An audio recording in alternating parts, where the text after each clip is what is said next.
get internet to talk to you. It better be good. All right, Kat, you're live. All right. Welcome, everybody. Today we're going to start getting into the core of Ushi's talk. And we as listeners, as sisters in supporting her and having a killer Tedx Vail talk, we want to listen with critical ears and eyes if you have visuals. I don't know if you do, Ushi.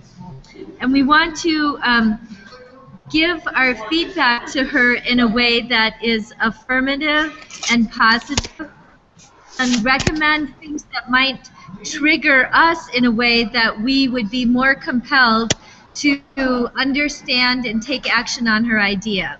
Does that make sense, Emily and Jill? Hey, Kat, just so we're on the same page, I'm not sure. I think Ushi was still trying to formulate her idea. And eyes, if you have I'm not sure if she's at that spot. Talking at once. Give our feedback to her in a way that is affirmative and positive, and recommend things that might trigger us in a way that we would be more compelled to understand and take action on her idea. Does that make sense, Emily and Joe? More compelled to understand and take action on and I getting a lot of feedback. I'm not sure if she's at that spot. Does that make sense, Emily and Joe? And recommend might trigger us in a way that we would be more compelled to understand and take action on her idea. Does that make sense, Emily and Joe?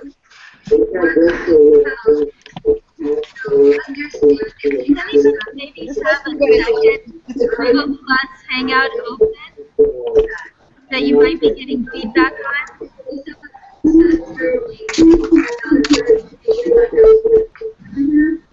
If you can check to see if you have multiple windows open for Google Plus Hangout.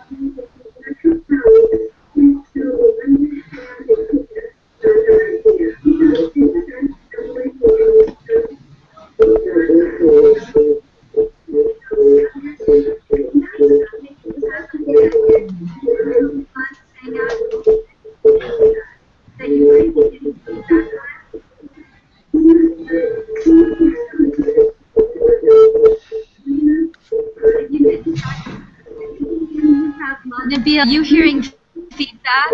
Yes, I'm hearing feedback, and I think what it is I had sent out 2 links, right? The first one was the event page. So if you still have that open, what's happening is it's broadcasting to that page. So if you clicked on both the links, shut down the first one, because what's happening? The first one is backing the video is playing on that one. I think we're good now. Awesome. That was fun.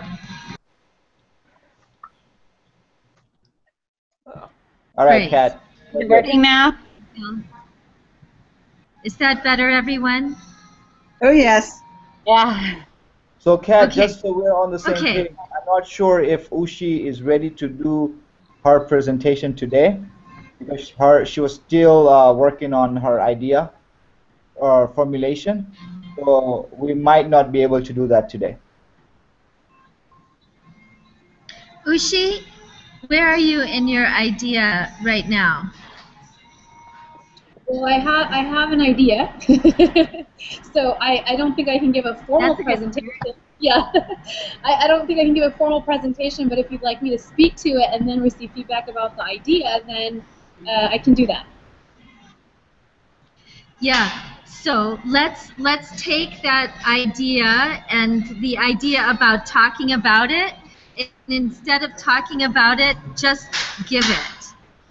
So you're a wordsmith, you're a word crafter. So just take that part out about I was going to do this, bump, bump, bump, and just do it. The more chance you get to give it to us, it's really a gift to you. I know it feels like we're putting you on the spot, but I'm pretty confident that you're going to be up for it. And this is as much an opportunity for us to train our listening to hearing the parts of a TEDx talk that work. And you don't, because you're the first one, you don't have to worry about it being perfect. This is not about being perfect. This is about giving a listening and then us giving positive feedback that will support you. Are you up for that? Are you brave enough? Do you dare? Yeah. I mean, that's the talk, so right, I better. Okay. So yeah, should I start? Okay, so everybody, go for it. Yeah, if everyone will now put yourselves on mute, and I just want you to imagine that Ushi is standing on stage, and she is given a chance to change the world. She has that magic wand in her hand, and of all the things she could talk about on the planet, this is the one thing. And so our responsibility as listeners and as attendees at the event is to identify those things that work for us, those phrases, those ideas, and then at the end, compliment her on those, and then ask for clarification or let her know where you wanted and needed more from her to be pulled alongside her idea. Is that clear, everybody? Just kind of go like this if it is. Yes. Okay. Okay. All right, so everybody is on mute. Oh, no. No, I'm not.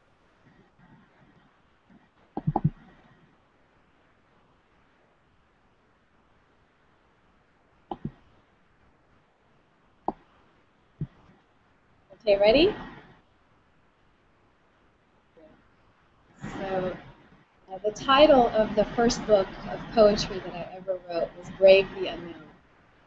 And the first few lines go like this. Brave the unknown. Trust the stirring in your heart. Susan can't hear. Can you hear? Now you need to speak louder. Okay, can you hear me now? Yeah, that's good. Yeah, if you sit up and really, project, we'll be able to hear you. Okay, so the poem is Brave the Unknown. Trust the stirring in your heart to voyage the fierce, uncharted territory belonging solely to you. And I had come to a place in my life when those lines came to me where I was playing it safe. I wasn't very happy. I was surviving life, paying my bills, doing a great job at it. But there was something inside me that wanted to be expressed and come out. And so I hit the mountains, went to nature, found out more about myself, and that's where those lines came from. And I've been researching all of these statistics about, especially in the U.S., these are U.S. statistics, but number one regret of people at the end of their life is living according to the expectations of others. 9 out of 10 Americans are super unhappy in their job. They don't know what to do to get out of it. And so we have this culture of people going to work, surviving life, and there's this thing in them that wants to come out. And the way that I did it and the way that I want to inspire others to do it is through going out there in nature, treating life as an adventure, and finding that core inside them. And so, when I was in that space, this is the poem that came out, and I'd like to share it with you right now. It's called Courageous Heart. If you will show up with excellence for the right amount of money, then go. This is not your place, and hordes of greedy men will greet you, salivating for your brilliance, treating you as a corpse for hyenas to chew. You are waiting for the promise of safety, to hold your hand as you leap into the unknown, then fasten to your impotent and parched cliff. The crooked-nosed vultures have gambled a fortune that you will. If you are here to scar my ears with your complaints of all the atrocities that have befallen your impoverished life, then flee. Harriet Tubman sings me a song of open, pus-ridden wounds from the whipping by fools that could not cage her hope and belief. You have come to rot me with your data and numbers, polluting my vision and corrupting my allegiance to the unseen. Then leave. The rusty gates of limitation welcome your hardened assumptions and excuses. I choose the map of intuition. If you are here to poetically share a dream you will never act on, that has not been forged in sacrifice, then please move on. The housewives and Kardashians raise a glass to seduce you into stupidity. You are here to crucify me with your helplessness and walk away. There are numerous churches and lusty priests that embrace your cowardice as sensual and enticing, naming the ceremony as God's way. You are here to act out the epic of how your efforts merit deserving. Stop there, turn around, face the swarm of politicos and critics who lob thorn-strewn roses and stand in ovation of your eroded liberty. You are here to suck nectar from my breast, bottling rivers of generosity for the thirst of a win, then run. The narcissists are eager to make sport of draining potency from your arteries and with their gold-plated trophies. You are indeed ready with courage, flamed by gratitude. The door is open. There is work to do. So my belief is that there is a symphony in all of us. There is a company that will make a huge difference in the world. There is a triumph that so many people are waiting to hear about to uplift their own lives. And my call to action is get out there, let's go do it. And that's the basics of what I have so far.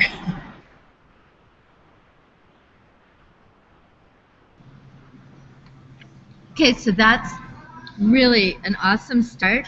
And let's start with you, Emily. What worked for you, and what did you want to see more of? I'm going to put myself on mute so I don't interrupt. I thought it was the general flow of the whole thing was really nice. I like the way you I think talk. Emily, you're on mute. I'm not on mute. Can you hear me now? Can you hear me? Maybe her headphones have no mic. Yeah, we can hear you. Okay. Okay, you can hear me now. Yes, no? Can't hear you. All right. I was saying that I love the general flow of the whole thing. That it was really the way you're And we might moving need to go to the words. next I like person the way then. you talk. I can't hear Emily. Can you guys hear me or not? Okay. Perfect. Sorry about that. I can't hear you guys at all.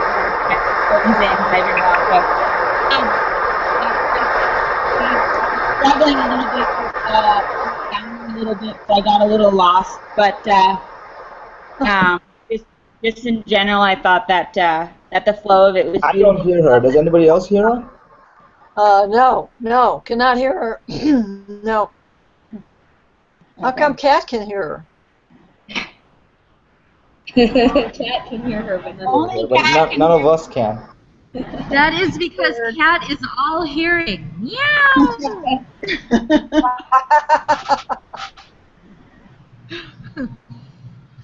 Yeah, that's Maybe right. try. Only Kat can hear. Did you, Emily? Are you using headphones? Maybe she can't hear me now.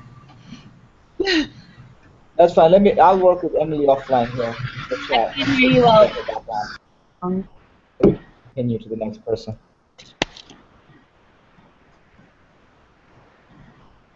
Can anyone else? Hello.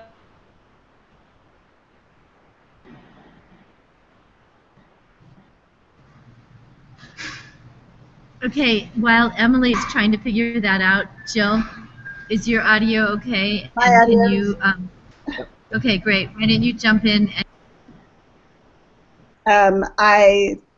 What I really loved is I loved your facial expression while you were talking.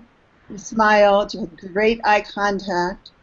The poem, particularly the last long poem that you did, was beautiful and moving. And when you're speaking, your pacing is really, really good. I guess the only thing that I would suggest, you already know, is that expand your discussion around the poems about where they came from, or some more detail about why they're meaningful. Expression while you were talking, smiled, great eye contact. The poem, particularly the last long poem that you did, was beautiful and moving. And when you're speaking, your pacing is really, really good. I guess the only thing that I would suggest, already know, is that expand your discussion around the poems about where they came from, or more detail about why they're meaningful. I think we're hearing some feedback, right? Maybe it has to be the other link. Really the last one that you did was beautiful and moving, and when you're speaking, it's really, really good. I guess the only thing that I would say, If I can get David's attention. Hey, David, the first link that you might have clicked on, I think we're hearing some feedback. I sent out the first one, if you could close Maybe. out.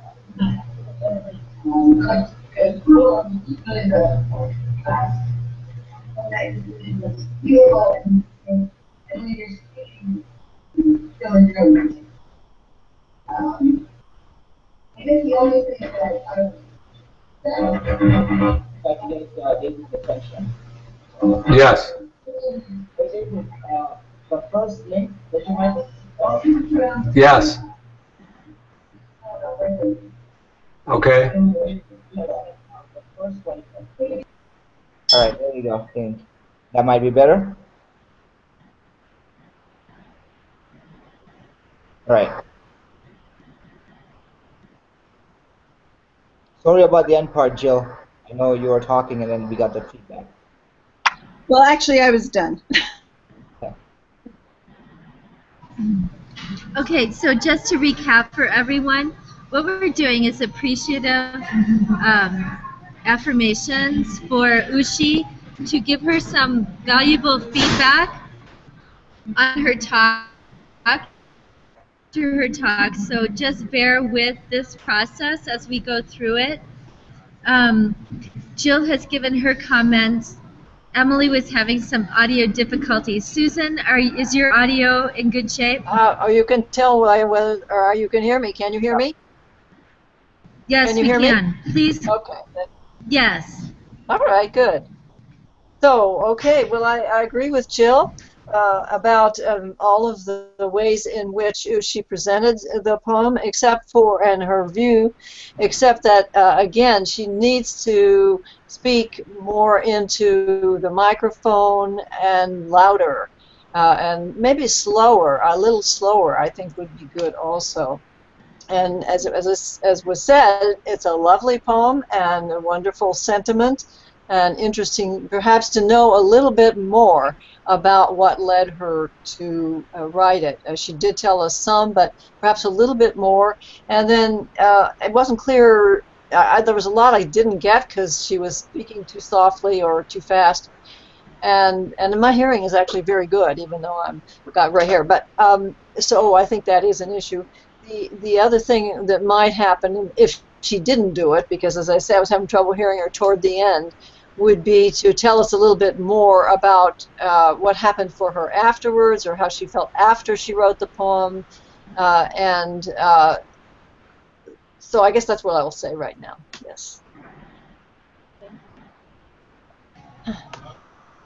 Great, that's really helpful. Ushi, is that making sense to you? So, Yeah, of course, you've spoken and given your poetry. it's making sense. I'm actually yelling. Go ahead. I think it's my mic, that one part about can't hear. I'm like screaming, like my neighbor can hear me.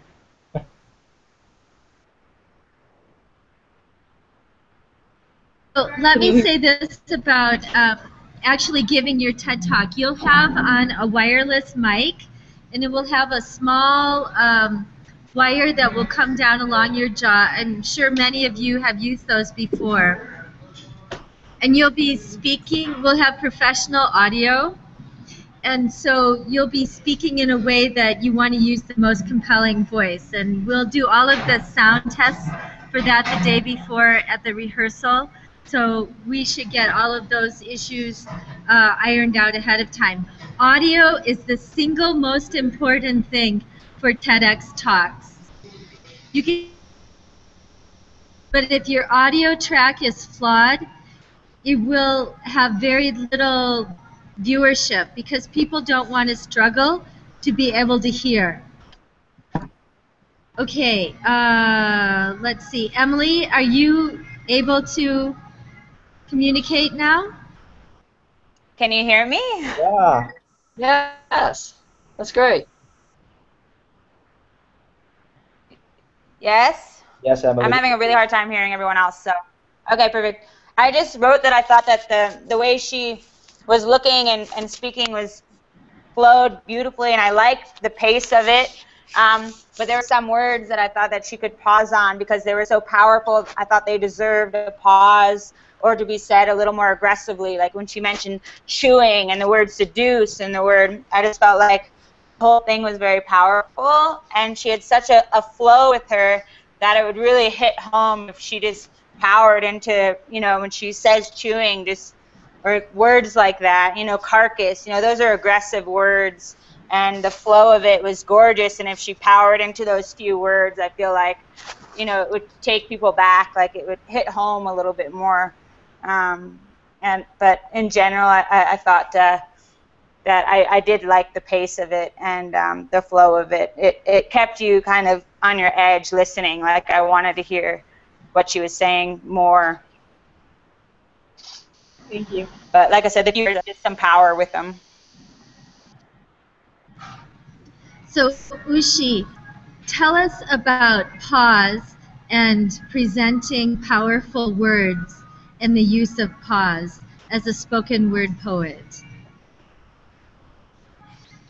I think it's exactly what Emily said, that you can use silence that silence is as important as the word. Silence is like the way that you face the silence actually has some of the greatest impact in a talk or in a flow of a poem or even in a song, right?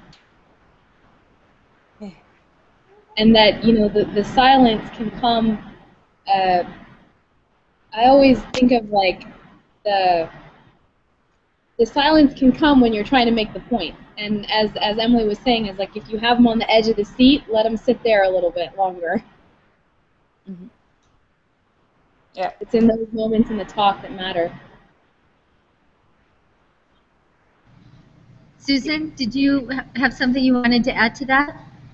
No, I think what I said is, you know, what I got to say, and I appreciate what I'm hearing from others. Yes. Fantastic. Yeah, so what I'm noticing is I'm speaking to these communities along the climate march. Interestingly enough, the quieter I get, the more attentive is their listening. So you usually think, wow, you want to really get bold and brash and, you know, they're really going to hear this point. And what I'm noticing is it's actually the reverse. That when you slow down and quiet down, they sit up and take notice. So let's start with you, Emily, and we'll go to Jill and Susan next. What I'd like you to do is think about this idea of quiet and pause and slowing down and apply it to your TED Talk and tell us where you think that that might be most appropriate.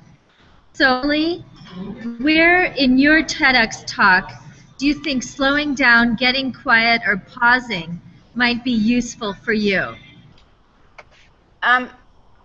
For me, it's probably if I ask a question, you know, like what makes you happy, what are your priorities, that kind of thing. I think a soft hesitation after that will help give people a chance to think about it before I move into the next, before I move on from there. So I think probably when I'm asking like a kind of a question that I'll answer in my example through my talk and a life without compromise type thing, like my shorter sentences and questions, I think right afterwards when you really want the people to hear your point, I think is where it calls for a short, simple hesitation or a slight pause. You know, where I want them to remember what I just said instead of running into the next sentence.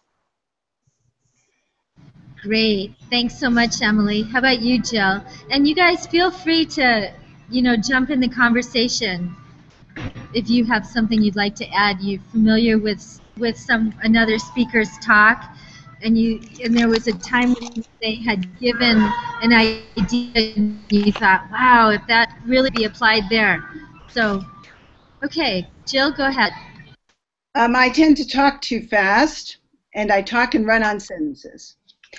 So I'm going to have to be really careful, I think, for my opening statement to set the pace so that I start out very slow and I punctuate the words. I also frequently talk in lists, so I'll be listing a lot of the things people will be looking at sort of as the foundation for their friendship house, and I have to make sure I don't just through a list, but give each word on the list or each topic the time and pause that it needs to have the point be made. Hey, Jill, regarding those lists, is it possible that you could flip those into some visuals so that it would still serve you? Yes. Yes, I'm planning to do that.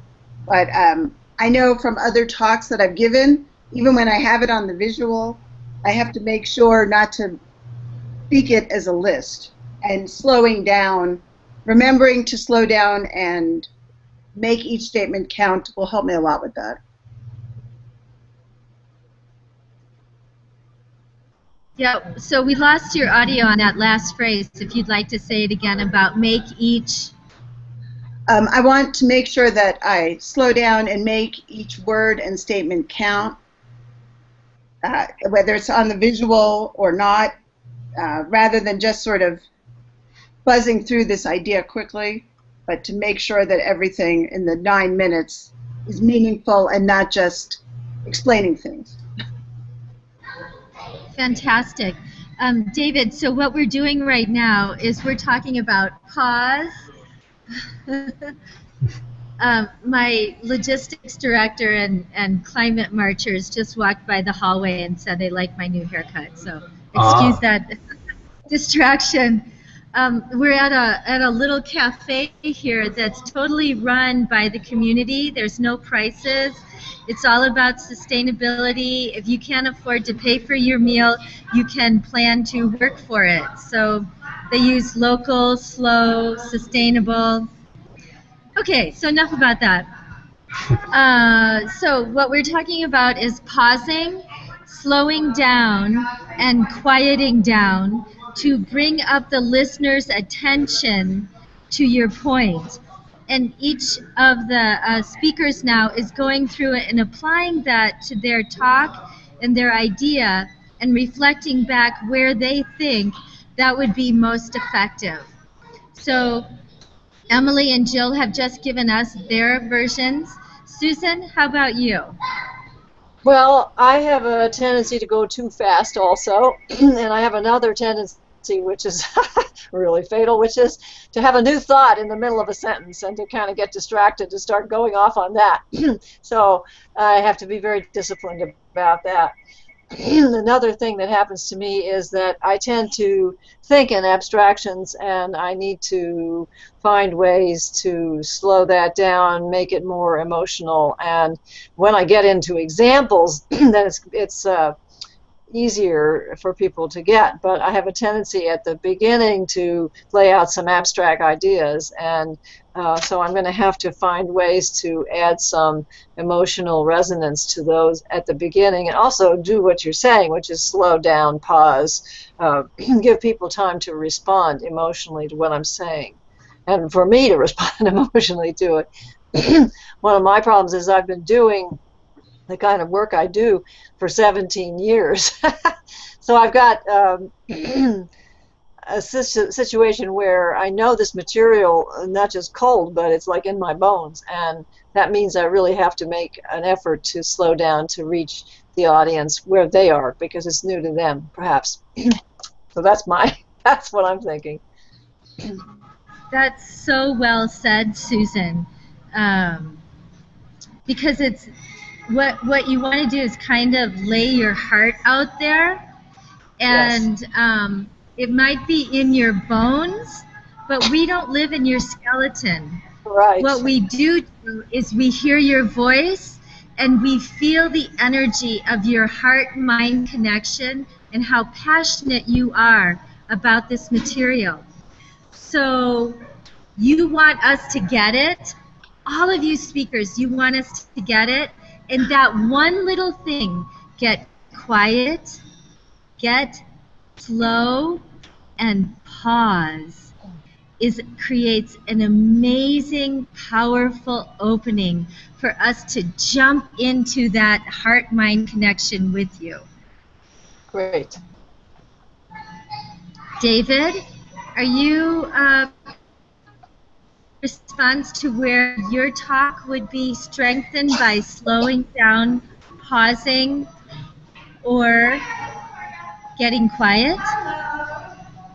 Yes, I was just thinking, well, as I've been listening to all of you, I talk about a lot of conversations that I had with scientists and Inuit, Eskimo hunters and people in the Arctic, and I think if anything, I probably tend to sort of consistently speak through that, and I believe that I need to sort of channel those people inside me and stop and give their voice that sort of pause, and then strengthen what they're saying with that sort of quiet, soft tone that's really powerful. I'm really glad to hear you say that, David, because to give special honoring to another language is really important. People want to hear those new sounds, the clicks of the Inuit, the unusual way in which they do their grammar. We won't understand what it is, but if you do it in such a way that we hear it, it will help put us there with you. And who doesn't want to be traveling around the North and South America on a sailboat with David Thorson, right?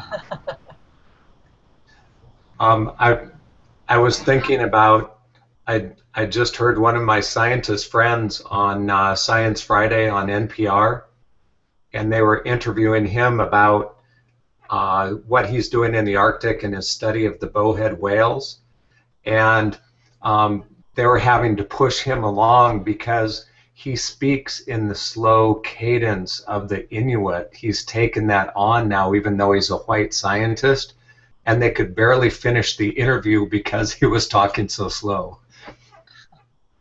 It was very funny. But to bring that to your talk, that helps put us there, and we want to be there with you. So let's turn now our conversation from pausing, getting quiet, and slowing down. How developed would you each say your call to action is? And if you absolutely know what it is, then let's start with Ushi, and we'll move to the left this time. And so just give us your call to action. And then the next round we'll come back and we'll ask if you have a visual to go with that. Okay, go ahead, Ushi. I would go to nature and create something. Go to nature and create something. Trust that stirring in your heart to do so.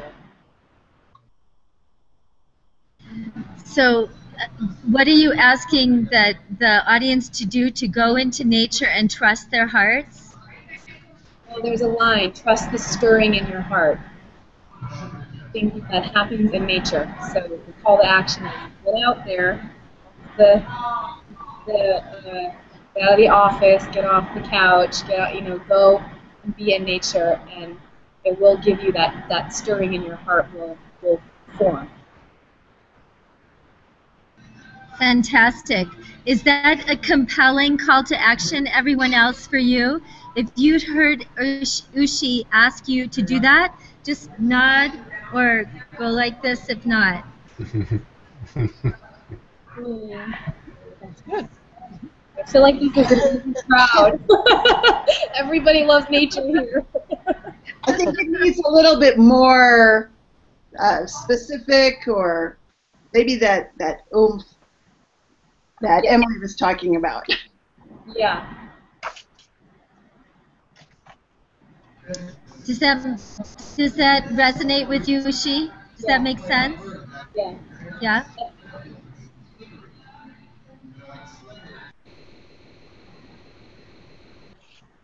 Susan, how about you? Call us to action. We have not heard your talk. All we want to do is be so moved by that one call to action. Well, it's kind of Go hard ahead. perhaps to put this in context when I haven't actually reviewed the talk, but the gist of my message is that there really is more unity in our country than the media and Washington politics make it look like there is, and that if you look closely at what's happening, you see that there are areas of agreement about what should be done, and the place very often where the disagreement is a reason for why that particular thing should be done, and I'll have examples of that. But what I'm going to want to conclude is that we should be working, all of us should be working together to look for the common ground in terms of the results we want to see, and to pay less attention to different people's reasons. You can have any kind of reason, but if you can come to the conclusion together that particular kind of action would be good, that's what really counts. And that's part of what I call the one big family frame in America. So I would be asking people to look for that common ground in terms of the outcomes, in terms of the results. Now, this is a little abstract because I haven't given you my examples, so I don't know how that works for you. No, that's great. So, Jill, does that work for you? Yeah. Yes? Yeah, I can tell it's a work in progress, but the trajectory is Yes. good. Emily? I'm calling everyone to try living a life without compromise. Someone asked me the other day what my solution was for all of us to stop comparing each other and everything we do, and how our successes are based on the constant comparisons. And it took me a long time to actually find a one sentence on how we can fix that. And to me, I honestly believe that if we set 5 things that are priorities, I want everyone to leave and write down what the 5 most important things for them to feel successful and happy in their life. I want them to leave doing that, and then every day do whatever you can to work towards most of those things on that list. That's my goal, and of the whole thing. My call to action is to help people to live a life without compromise. Don't go a day without compromising those 5 things on your list, because those are your key to success and happiness. So, and it's Great. different for everyone, obviously. Great. So your head, yes, if that works for you, and know if it doesn't work for you. Does it move you to have that list of 5 things? The 5 Yeah? things? Yeah. No. My whole family, all of us when we were little, we had to write a list of 5 things of what was important to us and watch it change as I grew up. And the basics are always still there. You know, what makes you happy, being outside, being with my family, kayaking, you know, so I think everyone's got that list of 5 things in them, and it's just getting it out there so that way they feel more comfortable with it and can work towards it. I really like that one actually because it's very specific. It's call to action, but it's very specific, and it's there is an end goal, which is let's not live by comparing, right? But there's a path to how do we get there, and that's the list. That's a really good way of call to action because not only there's an end goal, but there's how do you get there. So that's a great one. Thank you. I try. Thank my dad. Okay, anyone else want to offer a comment? First about Emily's and then about Susan's calls to action.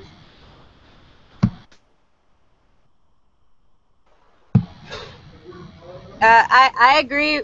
I really like Susan's call to action after traveling as a kid around the world and everything. I see common ground everywhere I go, and you just have to.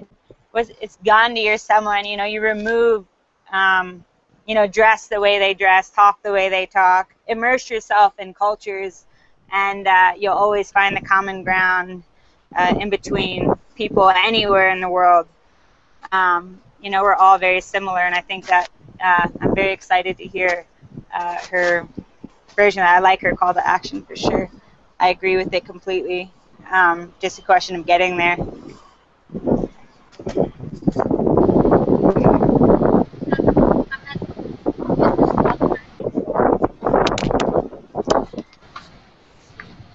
So, Susan, word crafting and being very specific, you taught me that the power of repetition. So I would encourage you to get really very specific and detailed about that call to action. The general idea is well accepted and appreciated by everyone. Now let's get down to the details of exactly how you're going to make that ask. Remember, this is your chance to ask the world to do something really bold and daring.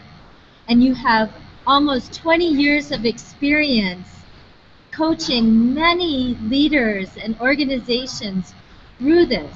And you're asking them to do something that takes a great deal of personal courage and integrity.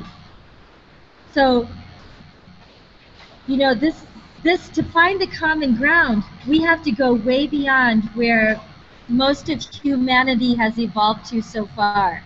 So to find the right phrase that is repeatable, and every time we see Susan Strong's name, we're going to think of, oh yeah, she's the one who said bump, bump, bump. Where it's that memorable.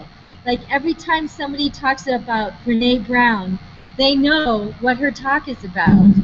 Elizabeth Gilbert, they know what her talk is about.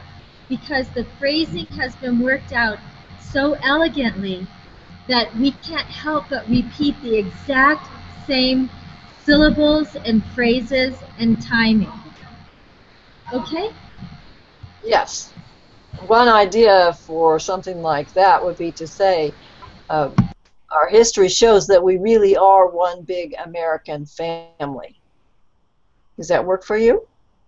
Now, I would be able to preface that by doing some of the things that I've done in the workshop that you saw down there in Long Beach.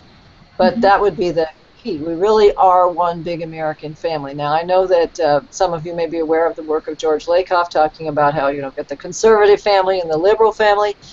Well, that's the way the politics works in Washington because people are getting advantage from fighting, but the advantage doesn't actually accrue to the American people. Now, I'm not going to say that. I'm not going to use the word accrue or anything like that, but that's really what I am, you might say, and I've been talking about the one big family frame now since the early 2000, well, 2100s, whatever century we are, 21st century.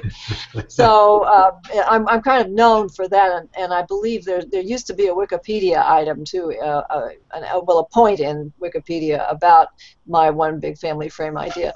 So I don't know if it's still there or not, but the point is that that's sort of one of my well-known signature points, I guess I would say, and phrases, the one big American family frame. So that's and I might not use the word frame. That's a beautiful, well-crafted, and easily repeatable phrase, but what are you asking us to do when you say that? Well, you were asking for like a key phrase, and what I'm asking people to do is to remember that and to act on it. Okay, perfect. Act as if it's true. Okay. Remember it and act as if it's true in all circumstances. Hey, Kat, we have just a time check. We have a minute left. Yep, we're going to do David, and then we'll be done. Okay? I guess when I think of mine, I guess I'd just like to ask the audience, what do they think it means to be an explorer in the 21st century? What is it that we're searching for? What are we looking for? And what comes to mind when you think about becoming an explorer?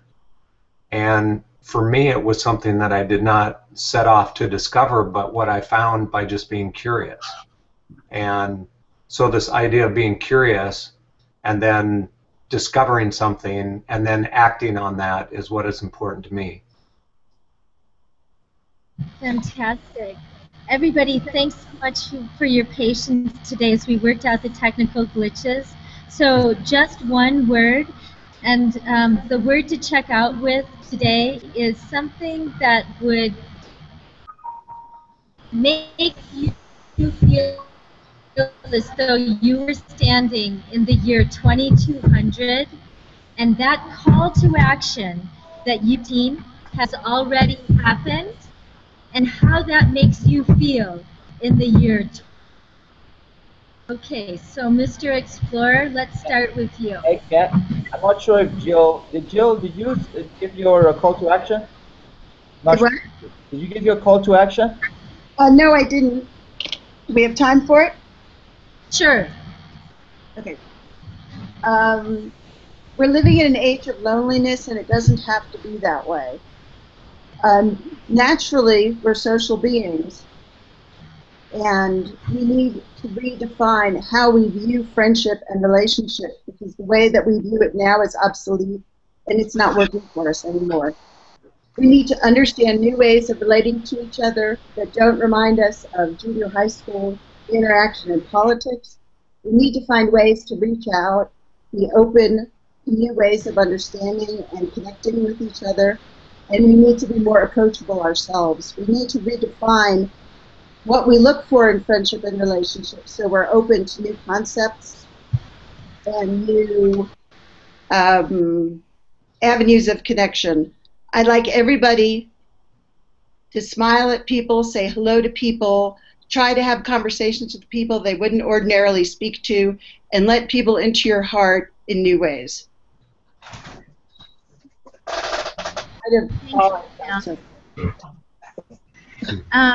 I'm going to encourage you to not discount the power of what you just asked us to do, because what you're wanting us to do is going to help all of us find that common ground that Susan Strong has spent 2 decades developing. All right, so David, you're standing in the 22nd century, the year 2200. 85 years has passed between today and then. Your call to action has actually come true. How do you feel? I feel that my call to action came too late, because as I'm standing here in in the year 2200, I see that Florida is underwater. Coastal communities all over the world are now underwater. There's mass migration, and there's new conflict that's been created by millions of people having to be on the run because their communities and their families have been ripped apart, and the countries and the areas that they've known throughout their history and their cultures are no longer there. So I feel that my call to action at this point has come too late, and I guess I would ask everyone to think about that right now in the year 2014, that we're sitting here all comfortably right now, and that 2200 still looks a little far away, but